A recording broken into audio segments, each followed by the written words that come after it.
දැන් බලමු පිටත පොටක් කපා ගන්න ආකාරය ඩයි කැටය සහ ඩයි හැන්ඩල් එක.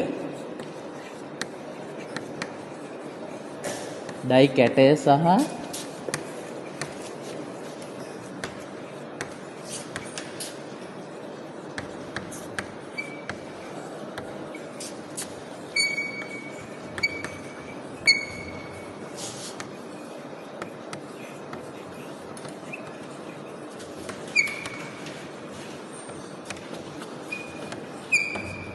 මෙන්න මාතෘකාව ඩයි කැටේ සහ ඩයි හැන්ඩලේ මගින් පිටත පොට කැපීම. එතකොට මෙන්න මේකේ තියෙනවා මෙන්න මේකේ ඔයාලට පේනවා මෙතන ඩයි කැටයක් තියෙනවා සහ ඩයි හැන්ඩල් එකක් තියෙනවා. හරි ඩයි කැටයක් තියෙනවා ඩයි හැන්ඩල් එකක් තියෙනවා. අපි ඇතුළත පොට කැපුවේ මොකෙන්ද? එතකොට ටැප් සෙට් එක සහ ටැප් හැන්ඩල් එක භාවිතා කරලා ඇතුළත පොට කැපුවා. දැන් අපි කපන්න යන්නේ පිටත පොට ස්ටඩ් එක පිටත පොට කපන්න යනවා. එතකොට මේකේ ඩයි කැටය සහ ඩයි හැන්ඩල් එක භාවිතා කරලා අපි පිටත පොට කපන්න තමයි හදන්නේ. මේක ඇඳ ගන්න පොඩ්ඩක් ඩයි කැටේ තියෙන මෙන්න මේ විදිහට මේක හෙක්සගන් එකක් තියෙනවා. මෙන්න මේ ඩයි කැටේ මොනවාම හෙක්සගන් ඩයි කැටයක් තියෙනවා.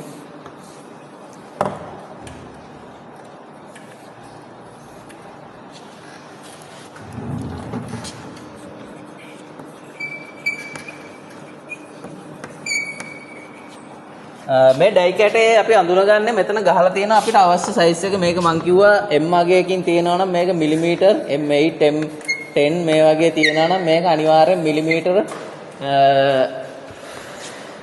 මිලිමීටර් ටෙඩ් එකක් කියලා මං කිව්වා. එතකොට මෙන්න මේ ඩයි කැටේ බලන්න පොඩ්ඩක් ඔයාලා මේකේ ඩයි කැටේ මෙතන සඳහන් කරලා තියෙනවා මේකේ තියෙන මිලිමීටර් අගය M10 කියලා තිබ්බොත් වැඩි කිරීම දාලා ඒකේ තියෙනවා පිච් එකක් සඳහන් කරලා M10 වල පිච් එක කීයද 1.5යි. හරි මම අර පිච් chart එකක් වලට දාලා තියෙන්නේ M8 වල කොහමද M6 වල ඔයාලා දන්නා M6 වල කීයද පිච් එක 1යි. එතකොට විදින්න ඕන කටුව ඇතුළත පොටක් නම් 5න් ඉඳලා තමයි ටැප් කරේ අපි. එතකොට මේක ඩයි එකට අපි හදන්න ඕන සයිස් එක මෙන්න ඩයි කැටේ මෙතන තියෙනවා. මම ඩයි හැන්ඩල් එකත් අඳින්නම්. ඔන්න බලන්න.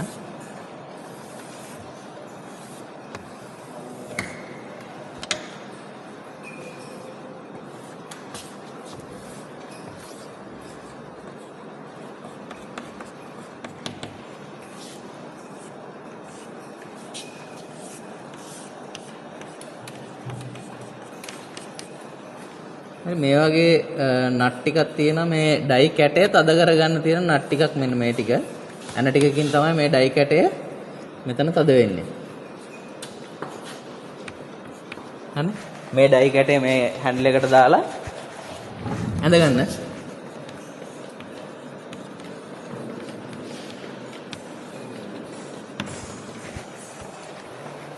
right ඩයි කැටය සහ ඩයි හැන්ඩල් එක අපිට අවශ්‍ය දැන් අපි හිතමු අපිට තියෙන ඩ්‍රෝවින් එකක් දෙනවා අපිට මෙන්න මේ විදිය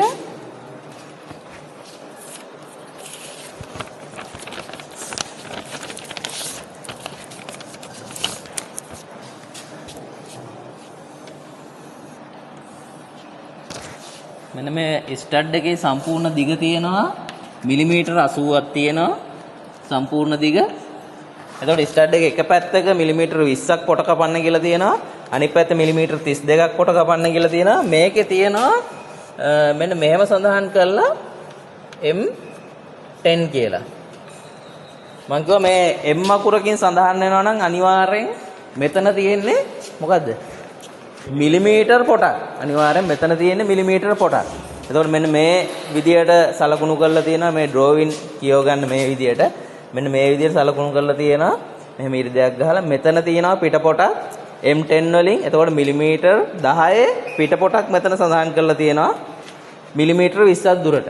එතකොට ස්ටඩ් එකේ අනිත් පැත්ත මිලිමීටර් 32ක් දුරට අනිත් පැත්තේ මිලිමීටර් M10 වලින් මේකේ පොට කැපෙන්න ඕන. M10 කිව්වහම අපි දන්නවා මේකේ පිච් එක කීයද? M10 වල පිච් එක 1.5යි. right? එතකොට මේක ඇතුල් පොටක් නම් මේක කීයට තියන්න ඕන? ඇතුල් පොටක් නම් බෝර් එක මේක කීයට තියන්න ඕන? 10න් 1.5 අඩු කරනවා. කීයද? 8.5ට තමයි මේකේ ඇතුළත පොට තියන්න ඕන. අපි හිතමු මේ වගේ එකක ඇතුළත පොට ඇතුළත ෂාෆ්ට් ඇතුළත හෝල් එක තියන්න ඕන මිලිමීටර 8.5ට. M10 නා. හැබැයි මේක ෂාෆ්ට් එකක්. එහෙනම් කීයක් තියන්න ඕන?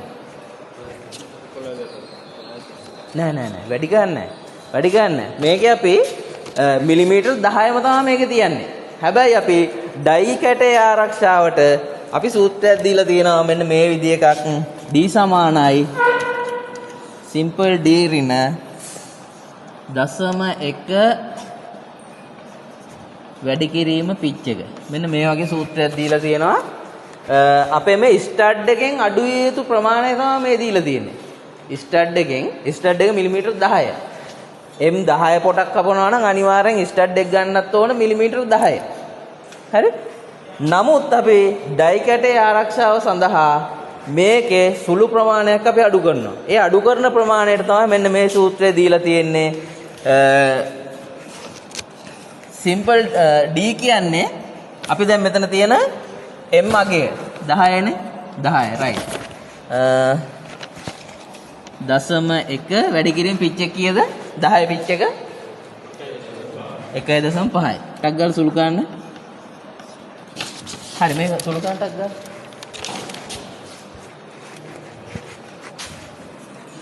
10යි වරහන් ඇතුලේ තියෙන ටික සුළු කරනවා ටක් ගාලා. කීයද? 0.15යි. 0.15යි. 10න් 0.15ක් ගියාම කීයද? 9.8යි. අන්න මේ ෂාෆ්ට් එක එතකොට තියන්න ඕන අපි 9.8.5. 1.0.15ක් අඩු කරලා 9.8.5කට තිබ්බහම මේ ඩයි කැටේ හොඳට ස්මූත් මේක කැපිලා යනවා. 10ටම තිබ්බත් ගැටලුවක් නැහැ. හැබැයි ඩයි කැටේට වේට් එකක් ගන්න වෙනවා. හරි? ඒක නිසා තමයි අපි අන්න අර 0.5 අඩු කරලා 0.1.5 අඩු කරලා ඩයි කැටේට මේක ස්මූත් කපා ගන්න පුළුවන් විදියට චුට්ටක් ගන්න අර සූත්‍රයට අනුව අපි අඩු කරනවා. මොකද සූත්‍රය D සමානයි D ඍණ වරහන් ඇතුළේ 0.1 වැඩි කිරීම පිච් එක. මෙන්න මේ 9.8.5කට මේක හදා ගන්නවා. හැබැයි මේක හදාගන්න අපි මැෂින් එකේ නෙමෙයි රේඩියස් ෆයිලින් කරලා ඔයාලට කියලා දුන්න රේඩියස් ෆයිලින් කරලා තමයි මේක අඩු කරගන්නේ. right? බලමු මේ කපන විදිය චුට්ටක් බලමු. අල්ල ගන්නවා මේ දඬු අඬුවට ලම්බකව. හරියටම දඬු අඬුවට ලම්බකව තමයි මේක අල්ලගන්නේ. අල්ලගෙන ඉවරලා හොඳට තද කරලා අල්ලගන්න. ඊට පස්සේ ඩයි කැටය සහ ඩයි හැන්ඩල් එක මෙන්න මේ වගේ අල්ලගෙන ඉවරලා මේකේ තියෙනවා අපි දැන් මේ පැත්තට දැම්මොත් එහෙම ඩයි කැටේ ගැලවිලා යන්න පුළුවන්. මේ පැත්තට කරලා තද කරොත් එහෙම ඩයි කැටේ ගැලවිලා යන්න පුළුවන්. අපි මෙන්න මේ පැත්තට තමයි මේක අල්ලන්නේ. එතකොට මෙතන අර සෙට් එකක් තියෙනවා. ඒකට ඩයි කැටේ හොඳට හිර වෙලා තියෙන්නේ. මේක අපි තද ගන්න. නැත්නම් මෙහෙම ගත්තොත් එහෙම ඩයි කැටේ ගැලවිලා යන්න පුළුවන්.